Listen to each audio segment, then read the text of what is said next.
శ్రీ గురుభ్యో నమః. వ్యాస విరచిత శ్రీమద్భాగవతంలో దశమ స్కందంలో నేడు మనం 47వ అధ్యాయం, ఈ అధ్యాయం యొక్క పారాయణ ఘట్టాన్ని మనం ప్రారంభించుకుంటున్నాం. ఈ అధ్యాయంలో ఉద్ధవుడు నందవ్రజానికి వెళ్ళటము, అక్కడ దేవకి ఇక్కడ నంద యశోదమ్మలని వాళ్ళని శాంతింపజేసి ధైర్యం చెప్పి కాస్త వాళ్ళకి శ్రీకృష్ణ పరమాత్ముని యొక్క తత్వాన్ని కూడా బోధించి, ఆ తర్వాత గోపికల దగ్గరికి వచ్చి గోపికలకి భ్రమర గీతలు అనేటువంటి విషయాన్ని కూడా ప్రస్తావించడం జరిగింది. ఆ భ్రమర గీతలు, ఆ తర్వాత గోపికలు వాళ్ళ యొక్క మనోభావాలని ఈ ఉద్ధవుడితో పంచుకోవడం జరిగింది. ఉద్ధవుడు అద్భుతమైనటువంటి స్వామివారి యొక్క సందేశాన్ని చెప్పి వాళ్ళకి వాళ్ళ మనస్సులో ధైర్యాన్ని నింపడము. ఉద్ధవుడు చేసినటువంటి గోపికా స్తుతి 5 శ్లోకాలు, ఉత్తమమైనటువంటి శ్లోకాలని కూడా ఈ అధ్యాయంలో వ్యాసులు వారు నిబద్ధించడం జరిగింది. వాటిని శ్లోకాల రూపంలో మనం నేడు అభ్యాసం చేద్దాం. ఒక్కొక్కరు 10 శ్లోకాల చొప్పున మనం చదువుకుంటూ వెళ్దాం. ముందుగా ముకుందమాల గారు, సుబ్బారావు గారు ప్రారంభించండి. మీ తర్వాత నారాయణరావు గారు చదువుతారు.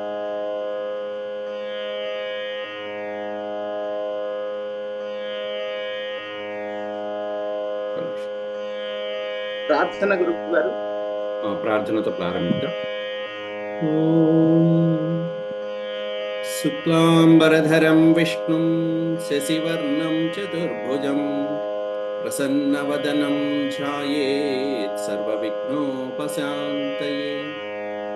వ్యాసం వసిష్ఠనప్తారం శక్తేః పౌత్రమకల్మషం పరాశరాత్మజం వందే సుఖతాతం తపోనిధిం. వ్యాసాయ విష్ణురూపాయ వ్యాసరూపాయ విష్ణవే నమో వై బ్రహ్మనిధయే వాసిష్ఠాయ నమో నమః. నారాయణం నమస్కృత్య నరం చైవ నరోత్తమం దేవీం సరస్వతీం వ్యాసం తతో జయముదీరయేత్. శ్రీకృష్ణ ప్రారంభించండి.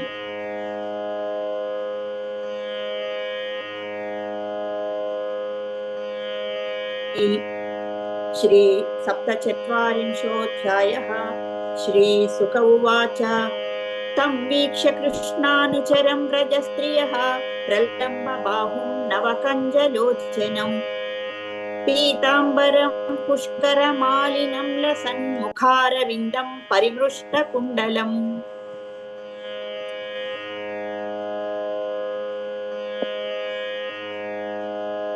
శుచిస్మితాః కోऽయమపి చ దర్శనः కుతశ్చ కస్యాచ్యుతవేషభూషణः ఇతి స్మ సర్వాః పరివవృరుత్సుకాः తముత్తమశ్లోకపదాంబుజాశ్రయం.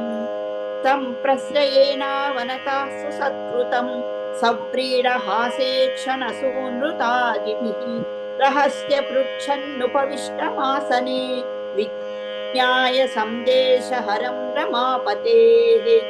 జానీమస్త్వాం యదుపతేః పార్షదం సముపాగతం భర్తేః ప్రేషితః పిత్రోర్భవాన్ ప్రియచికీర్షయా.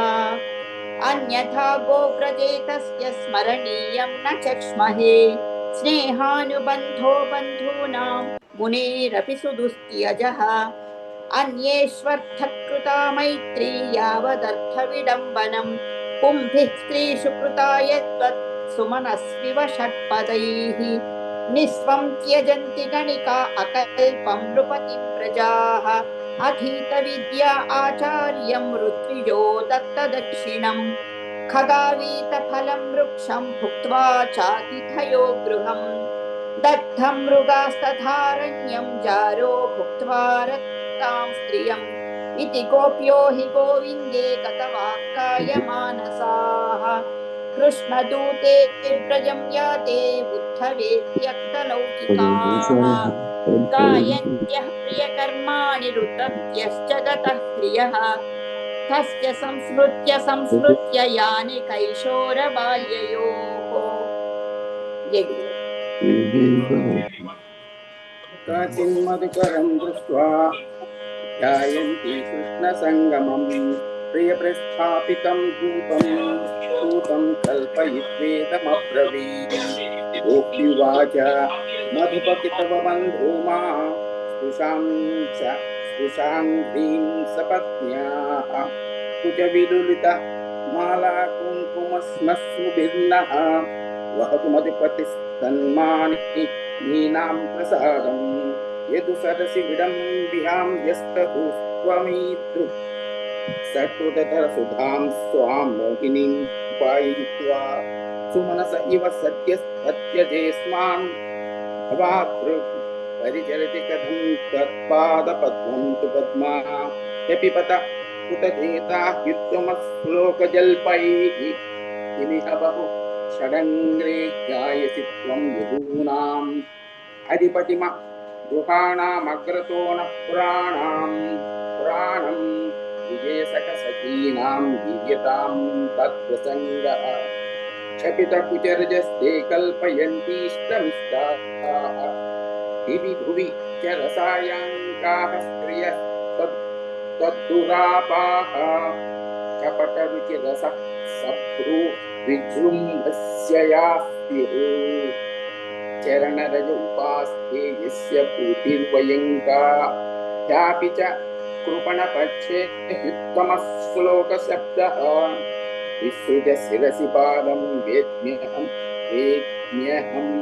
चाटुकारैः अनुनय विदुष स्थेभ्येत्य दौत्यैर्मुकुन्दात् स्वकृत इह विसृष्टापत्यपत्यन्यलोका यस्सृज दकृतचेताः किं सन्धेयमस्मिन् मृगयुरिव कपीन्द्रं विव्यधे लुब्धधर्मा स्त्रियमकृतविरूपां स्त्रीजितः कामयानां बलिमपि बलिमत्वा वेष्टयद्वाङ्क्षवद्यः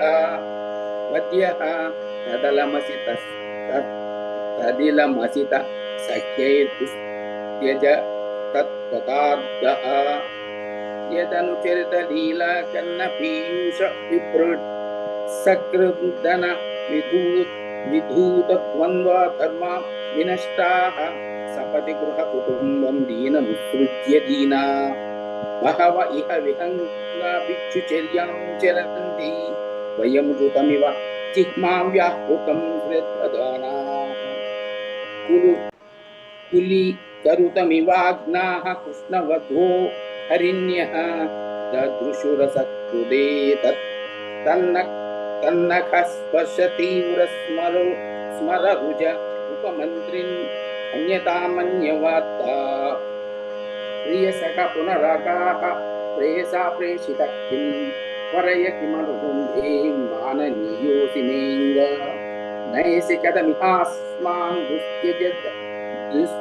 दुस्त्यज्यद्वन्द्वपार्श्वं सततमुर्सि सौम्य स्वेर्वधु साकमास्ते. నారాయణరావు జై గారు గురు. చదవండి, మీ తర్వాత కమలా మూర్తి గారు చదువుతారు. జై గురు.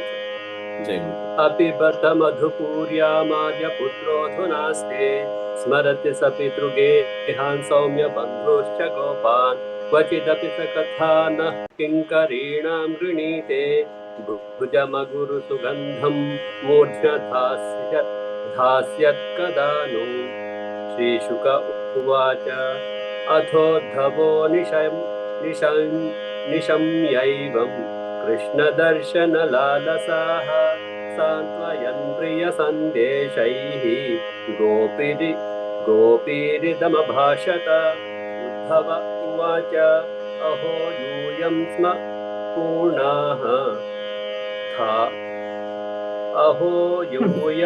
పూర్ణార్థ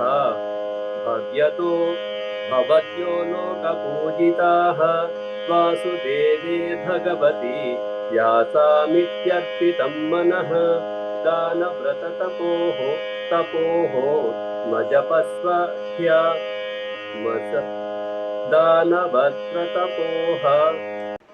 దానవ్రతతపోహోమ జపస్వాధ్యాయ సంయమైః.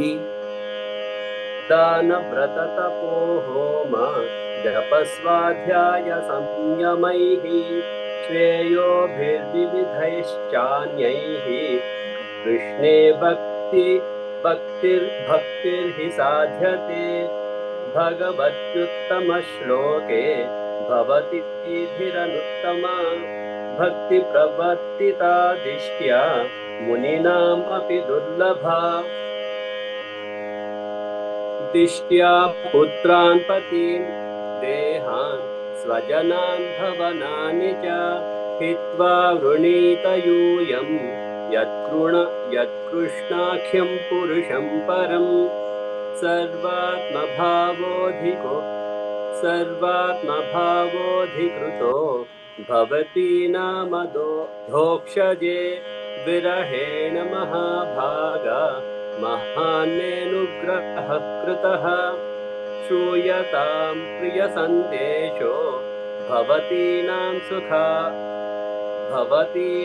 सुखावहः यमादायागतो भद्रा अहं भक्तुरहस्करः श्रीभगवानुवाच भवतीनां वियोगो मे नहि सर्वात्मना क्वचित् यथा भूतानि भूतेषु खं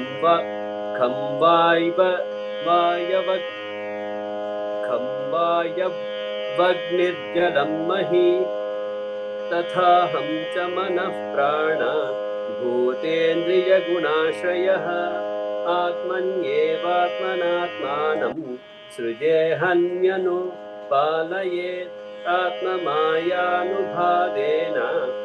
भूतेन्द्रियगुणात्मना जय गुरु జై గురు. మూర్తి గారు మీరు చదవండి సార్, మీరును మేడం గారు చదవండి. ఆత్మా జ్ఞానమయ శుద్ధో యుక్తో గుణాన్మయః సుషుప్తి స్వప్న జాగ్రద్భిః మాయావృత్తివిరీయతే ఏనేంద్రియార్థాన్ ధ్యాయేత దృశా స్వప్నవదుత్థితః తన్నిరుధ్యాత్ ఇంద్రియాణి వినిద్రః ప్రత్యపద్యత ఏతదంతః సమామ్నాయో యోగः సాంఖ్యం మనీషిణాం త్యాగస్తపోదమः సత్యం సముద్రాంతా ఇవాపగాః యత్వహం భవతీనాం వై దూరే వర్తే ప్రియోదుషాం మనసన్నికార్షార్థం మదనుజ్ఞానకావ్యయా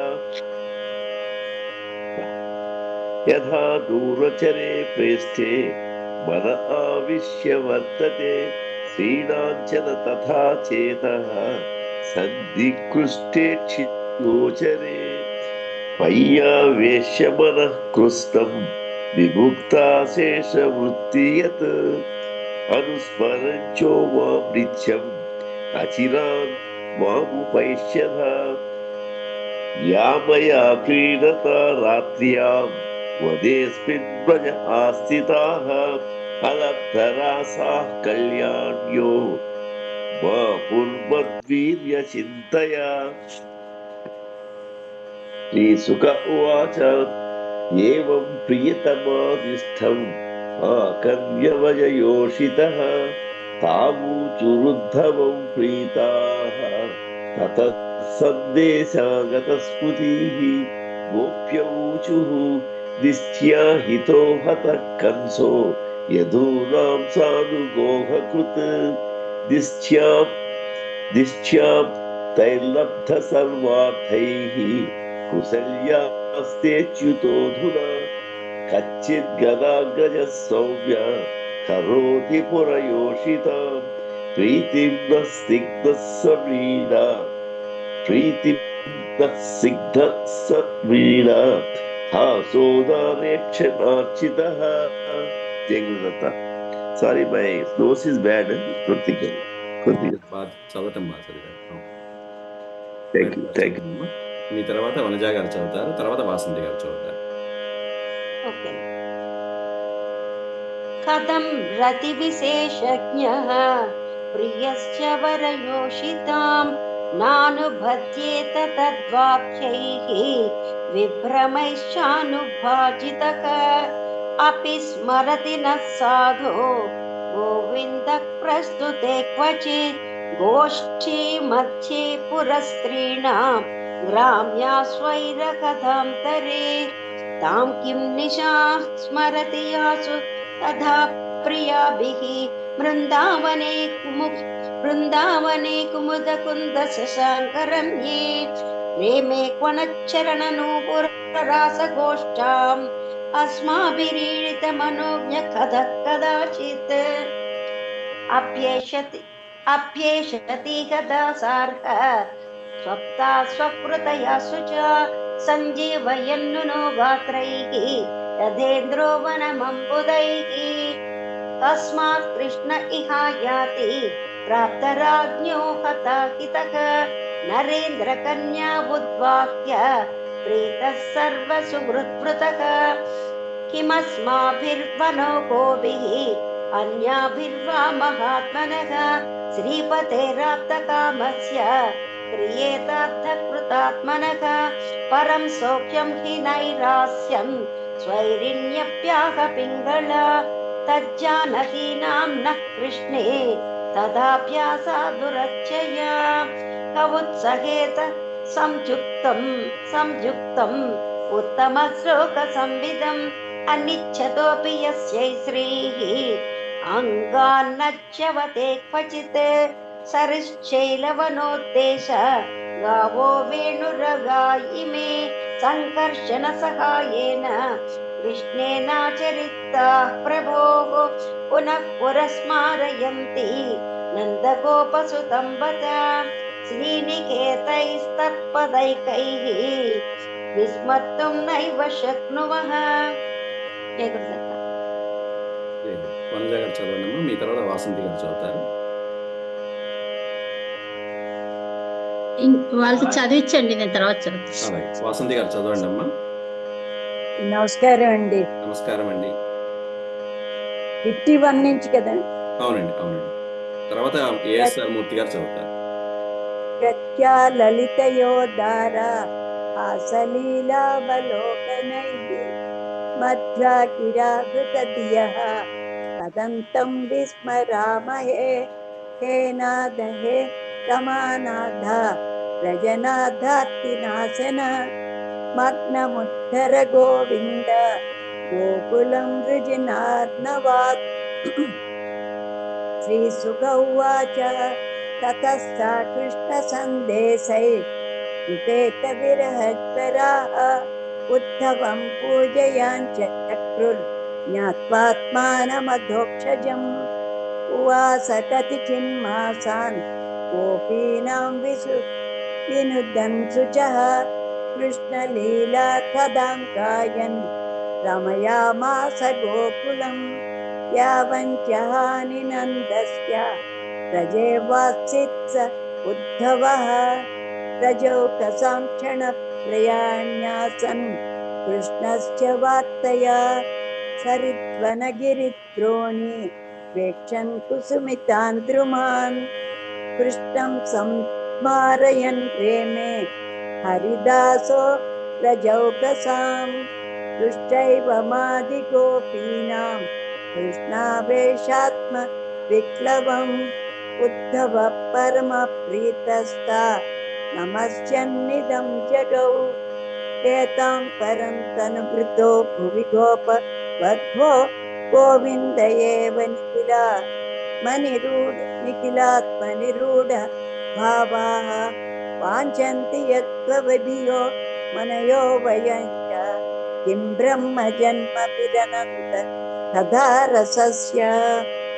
ప్రేమాశ్రియో వనచరీర్వ్యభిచార దృష్టాః కృష్ణే క్వచైష పరమాత్మనిరూఢ భావః. నన్వీశ్వరోనుభజతో విదుషోऽపి సాక్షాత్ శ్రేయస్తనోచ్చ గదరాజ ఇవోపయుక్తః. ఇంకొకసారి చూడమ్మా. ఈ మూడో పాదంలో నన్వీశ్వరోను భజతో అన్నప్పుడు మీరు విదుషోపి అని విడతీస్తున్నారు కదా. అవిదుషోపి అంటే ఇంకా బాగుంటుంది. నన్వీశ్వరోను భజతో విదుషోపి సాక్షాత్. అవిదుషోపి అంతేనా? సాక్షాత్.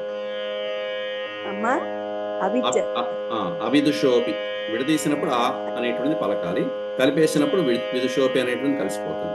నన్వీశ్వరోను భజతో అవిదుషోపి సాక్షాత్ అంటే అజ్ఞానికి కూడా కనిపించేటువంటి వాడు స్వామి.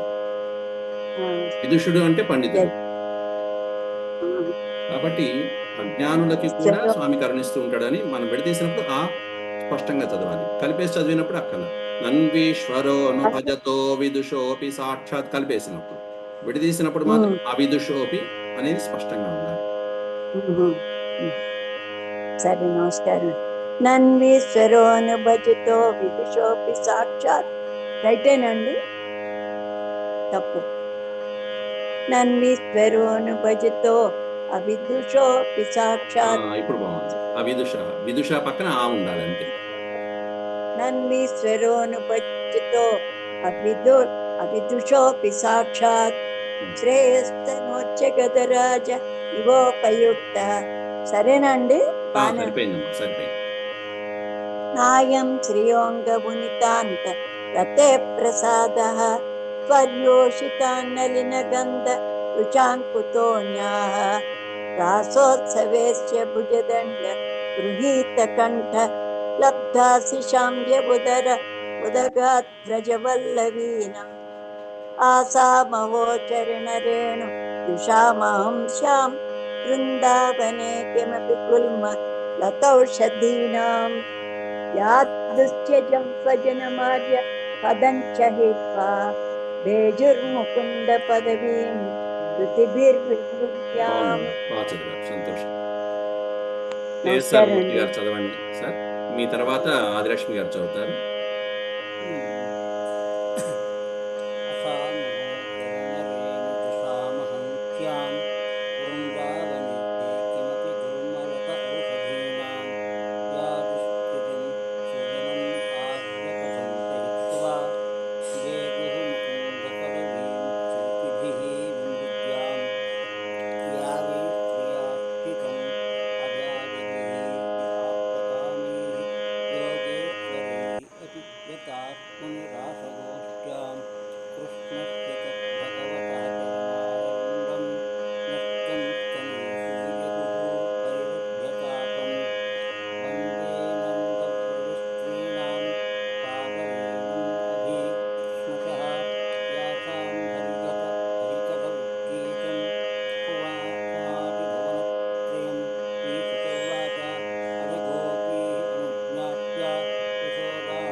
మీరు ప్రారంభించండి. మీ తర్వాత రంగనాథ్ శర్మ గారు చదువుతారు. నమస్కారం గారు. గోపికలతో ఉద్ధోని సంభాషణము భ్రమర గీతలు. శుక ఉవాచ తం వీక్ష్య కృష్ణాచరం వ్రజస్త్రియః ప్రలంబ బాహుం నవకంజలోచనం పీతాంబరం పుష్కరమాలినం లసన్ मुखारविन्दं मणिमृष्टकुण्डलम् शुचिस्मितः कोऽयमपीत्य दर्शनः कुतश्च कस्याच्युतवेषभूषणः इति स्म सर्वा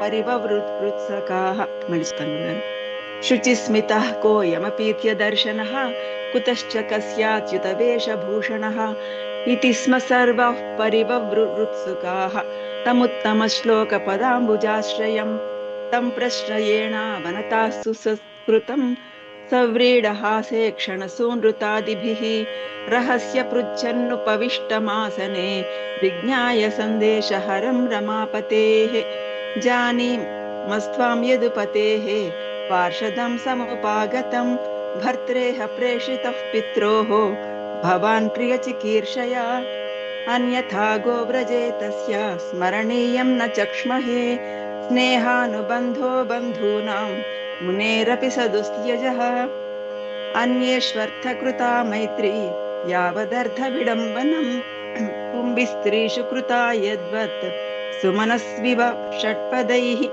निस्वं त्यजन्ति गणिका अकल्पं नृपतिं प्रजाः अधीतविद्या आचार्यं ऋत्विजो दत्तदक्षिणं खगावीतफलं वृक्षं भुक्त्वा चातिथयो गृहं दग्धं मृगास्तथारण्यं जारो भुक्त्वा रतां स्त्रियम् इति गोप्यो हि गोविन्दे गतवाक्काय मानसाः कृष्णदूते व्रजं याते उद्धवे त्यक्तलौकिकाः गायन्त्यः प्रियकर्माणि रुदत्यश्च गतः प्रियः तस्य संस्मृत्य यानि कैशोरबाल्ययोः काचिन्मधुकरं दृष्ट्वा ध्यायन्ति कृष्णसङ्गमं प्रियप्रस्थापितं दूतं कल्पयित्वेदमब्रवीत्. ధన్యవాదాలు. రంగనాథ్ శర్మ గారు మీరు చదవండి. ఆ తర్వాత మీ తర్వాత వసంత గారు చదువుతారు.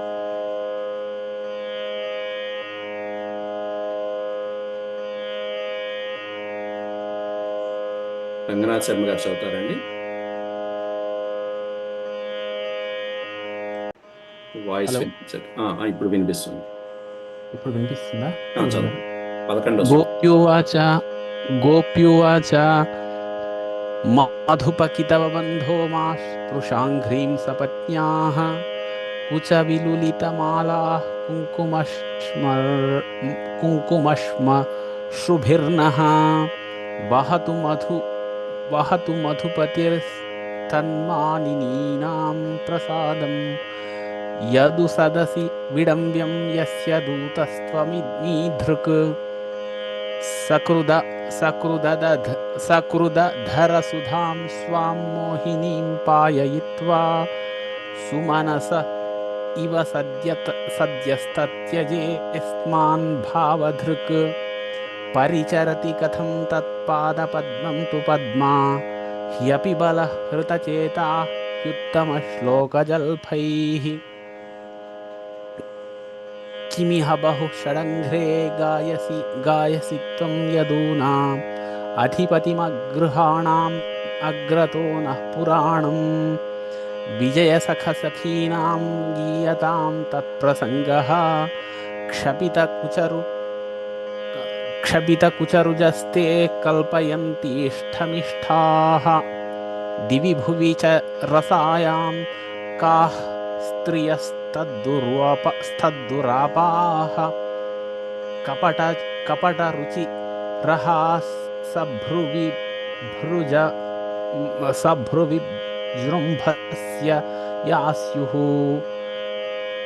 चरणरज उपास्ते यस्य भूतिर्वयं काः अपि च कृपणपक्षे ह्युत्तमश्लोकशब्दः विसृज शिरसि पादं वेद्म्यहं चाटुकारैः रनुनय विदुषस्ते दैत्यैर्मुकुन्दात् स्वकृत इह विसृष्टा पत्यपत्यन्यलोकाः व्यसृज अकृतचेताः किं नु सन्धेयमस्मिन् मृगयुरिव కపీంద్రం వివ్యధేలుబ్ధర్మా స్త్రియమకృత విరూపాం స్త్రిజితః కామయానాం బలిమపి బలిమత్వా వేష్టయద్వాం క్షవధ్యః తదలమసిత సఖ్యైర్దుస్త్యజస్తత్కదా కథార్థః యదనుచరిత లీలాకర్ణ పీయూష విపృట్ సకృదన విధూత ద్వంద్వధర్మా వినష్టాః సపదిగ్రహ కుటుంబం దీనముత్సృజ్య దీనా బహగ ఇహ విహంగా భిక్షుచర్యాం చరంతి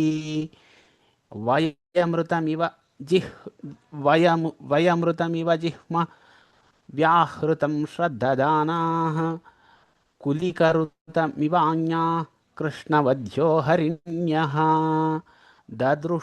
దదృశురసకృధే తత్తన్నఖ స్పర్శతీవ్ర స్మరరుజ ఉపమంత్రీన్ భణ్యతామన్యవార్తా ప్రియసఖ పునరాగా ప్రేయసా ప్రేషితః కిం వరయ కిమనురుంధే మాననీయోసి మేంగః నయసి కథమిహాస్మాన్ దుస్త్యజద్వంద్వ పార్శ్వం సతతమురసి సౌమ్యశ్రీర్వధూ సాకమాస్తే అపిబద. థ్యాంక్ యూ గురుగారు. వసంత గారు చదువుతారమ్మా. ఇది వసంత గారు. లక్ష్మి గారు చదువుతారమ్మా. పార్పూడి లక్ష్మి గారు చదువుతానండి. చదువు. అపిబత మధుపుర్యామార్యపుత్రోధునాస్తే స్మరతి సపితృగేహాన్ సౌమ్య బంధూంశ గోపాన్ క్వచిదపి స కథానః కింకరీణాం గృణీతే భుజమగురు సుగంధం మూర్ధన్ యదాస్యత్ కదాను. శ్రీశుక ఉవాచ అథోద్ధవో నిసంయైవం కృష్ణదర్శనలాలసాః శాంత్వయన్ ప్రియ సందేశైర్ గోపీ రిదమభాషత. ఉద్ధవ ఉవాచ అహో యూయం స్మ పూర్ణార్థ భవత్యో లోకపూజితాః వాసుదేవే భగవతి వ్యాసామిత్యర్పితం మనః దానవ్రత తపో హోమ జపా స్వాధ్యాయ సంయమైః శ్రేయోభిర్వివిధైశ్చాన్యైః కృష్ణే భక్తిర్హి సాధ్యతే. భగవత్యుత్తమ శ్లోకే భవతీభిరనుత్తమా భక్తిః ప్రవర్తితా దిష్ట్యా మునీనామపి దుర్లభా. దిష్ట్యా పుత్రాన్ పతీన్ దేహాన్ స్వజనాన్ భవనాని చ హిత్వా వృణీత యూయం యత్కృష్ణాఖ్యం పురుషం పరం సర్వాత్మభావోధికృతో భవతి నామధోక్షజే. విరహేణ మహాభాగా మహాన్మేనుగ్రహ కృతః శ్రూయతాం ప్రియ సందేశో భవతీనాం సుఖావహః యమాదాయాగతో భద్రా అహం భర్తూరహస్కరః. శ్రీభగవానువాచ భవతీనాం వియోగే మే నహి సర్వాత్మనా క్వచిత్ యథా భూతాని భూతేషు ఖం వాయ్ వగ్నిర్జలం మహీ తథాహం చ మనః ప్రాణ భూతేంద్రియగుణాశ్రయః. ఆత్మన్యేవాత్మనాత్మానం సృజేహన్ మృణుపాలయే ఆత్మా మాయానుభావేన భూతేంద్రియగుణాత్మనా. జయ గురుదత్త. జయ గురుదత్త. ఇప్పుడు ఒకసారి ఆపేస్తానండి. మళ్ళీ ఇంకా చదివే వాళ్ళు ఉంటే మళ్ళీ జాయిన్ అవ్వండి. ఆల్రెడీ చదివినటువంటి వాళ్ళు ఉంటే శాంతి మంత్రం చెప్పుకుని నిష్క్రమించవచ్చు. చదవాల్సినటువంటి వాళ్ళు మళ్ళీ జాయిన్ అవ్వండి ఒకసారి.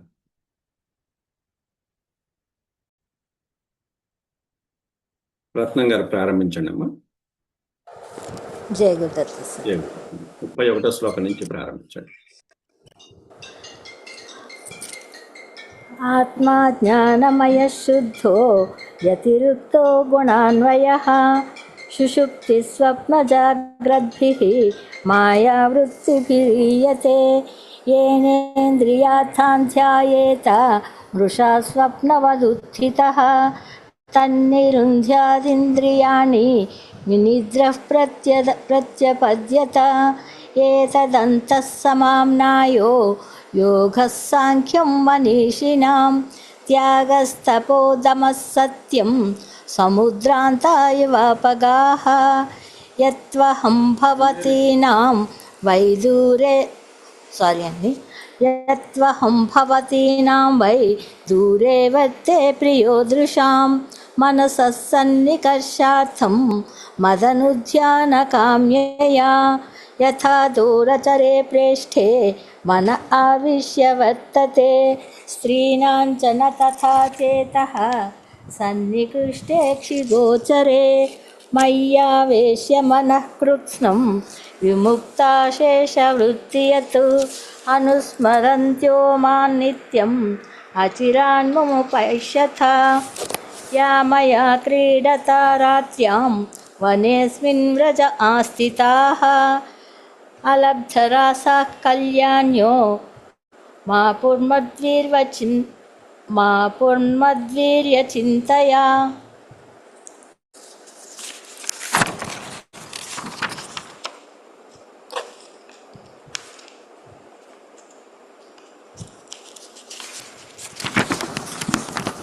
श्रीशुक उवाच एवं प्रियतमादिष्टम् आकर्ण्यव्रजयोषितः ता ऊचुरुद्धवं प्रीताः तत्सन्देशागतस्मृतिः गोप्य ऊचुः दिष्ट्या हितो हतः कंसो यदूनां सानुगोखकृत् दिष्ट्याप्यैर्लब्धसर्वार्थैः कुशल्यास्ते च्युतोऽधुना कच्चित् गदाग्रजः सौम्य करोति पुरयोषितां प्रीतिन्न स्निग्धसव्रीडहासोदारेक्षणार्चितः. జై గురుదత్త. పూర్తి చేస్తారండి మీ ఇద్దరు? వాసంతి గారు చదువుతారా? కామేశ్వరి గారు, వాసంతి గారు పూర్తి చేస్తారా అభ్యాసం? అధ్యాయం పూర్తి చేద్దాం. ప్రియస్సవరయోషితాం నానుభజ్యేత తద్వాక్యైః విభ్రమైశ్చానుభాచితః అపి స్మరతి నః సాధో గోవిందః ప్రస్తుతే క్వచిత్ గోష్ఠీ మధ్యే పురస్త్రీణాం గ్రామ్యాస్వైరకథాంతరే తాం కిం నిశా స్మరతి యాసు తదా ప్రియాభిః బృందావనే కుముదకుంద శశాంకరమ్యే రేమే క్వనచ్చరణనూపురరాస గోష్ఠ్యాం అస్మాభిరీడిత మనోజ్ఞ కథ కదాచిత్ ఆప్యేష్యతి గదాసార్హ సప్తా సకృతయా శుచ సంజీవయన్నునో గాత్రైః యతేంద్రో వనమంబుదైః కస్మాత్ కృష్ణ ఇహ యాతి ప్రాప్తరాజ్ఞో హతాహితః నరేంద్ర కన్యా ఉద్వాహ్య ప్రీతః సర్వసుహృద్వృతః కిమస్మాభిర్పనో కోభిః అన్యాభిర్వా మహాత్మనః శ్రీపతేరాప్తకామస్య క్రియేతార్థకృతాత్మనః పరం సౌఖ్యం హి నైరాస్యం స్వైరిణ్యప్యాహ పింగళ తజ్జానతీనాం న కృష్ణే తదాప్యాసాదురచ్చయా కవుత్సహేత సత్యక్తుం ఉత్తమ శ్లోక సంవిధం అనిచ్చతోపి యస్యై శ్రీః అంగాన్నచ్చవతే క్వచిత్ సరిచ్చలైవ నద్దేశ గావో వేణురవ ఇమే సంకర్షణ సహాయేన कृष्णेनाचरित प्रभो पुनः पुरस्मारयन्ति नन्दगोपसुतं बत तत्पदकैः విస్మర్తుం నైవ శక్నుమః. వాసంతి గారు ఉన్నారా? ఉన్నానండి, ఉన్నాను. చదువుతావా? 51 నుంచి చదువు.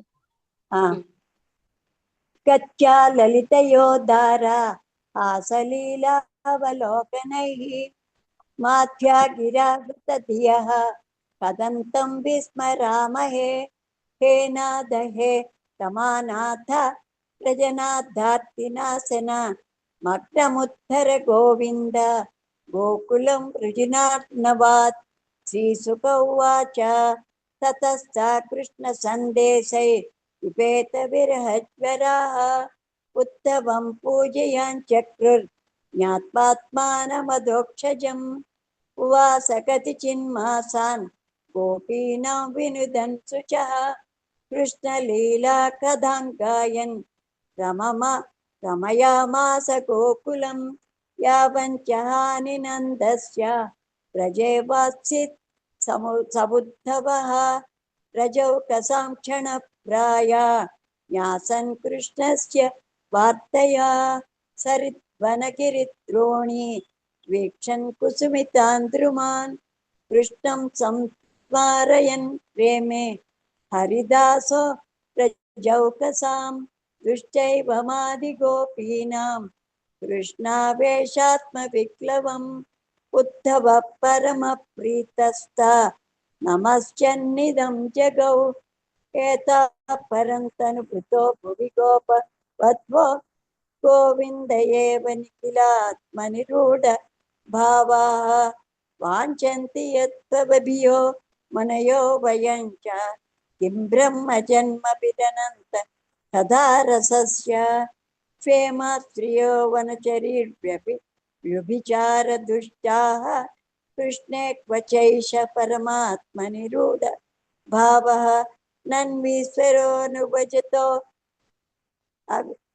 నన్వీశ్వరోనుభజతో అవిదిశోపి సాక్షాత్ శ్రేయస్. కరెక్టేనండి? శ్రేయస్తనోచ్చగదరాజ ఇవోపయుక్త నాయం శ్రియోంగమునితాంత రతే ప్రసాదః స్వర్యోషితాన్నలినగంధాంకుతోన్యాః రాసోత్సవస్య భుజదండ గృహీతకంఠ లబ్ధాశిషాంయ ఉదగాత్ బ్రజవల్లవీనాం ఆసామవోచరణరేణు విషామహం శ్యాం బృందావనే కిమపి కుర్మన్ తతౌషధీనాం యాదుస్త్యజన్ స్వజనమార్యం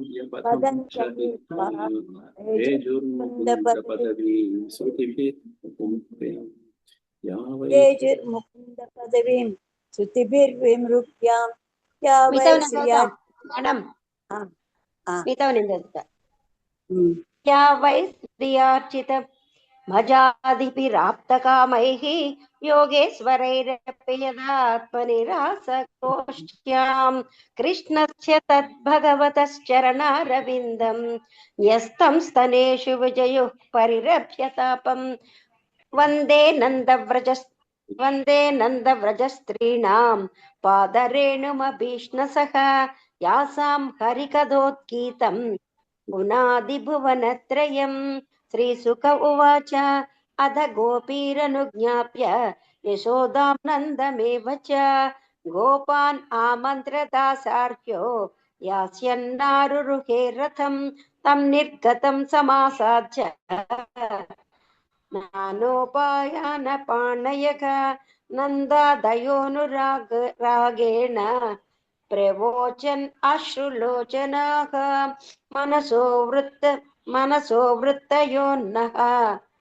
మనసో వృత్తయోన్నః స్యుః కృష్ణపాదాంబుజాశ్రయాః వాచోభిధాయ నిర్నామ్నాం కాయస్తత్ప్రహ్వణాదిషు కర్మభిర్భ్రమ్యమాణానాపీశ్వరేచ్ఛయా కర్మభిర్భ్రామ్యమాణానాం कर्मभिर्भ्राम्यमाणानां यत्र कापि ईश्वरा मङ्गलाचरितैर्धानैः रतिर्न कृष्ण ईश्वरे एवं सभाजितो गोपैः कृष्णभक्त्या नराधिपा उद्धवः पुनरागच्छन् मधुरां कृष्णपालितां कृष्णाय प्रणिपत्याः भक्त्युद्रेकं प्रजोकसां वसुदेवाय रामाय राज्ञे चोपायनान्यदात्। इति श्रीमद्भागवते महापुराणे पारमहंस्यां संहितायां दशमस्कन्धे पूर्वार्धे 47 हरिः ओम्। शान्तिः यदक्षरपदभ्रष्टं मात्राहीनं च यद्भवेत् तत्सर्वं क्षम्यतां देव नारायण नमोऽस्ते सर्वं श्रीकृष्णार्पणमस्तु हरिः ओम्।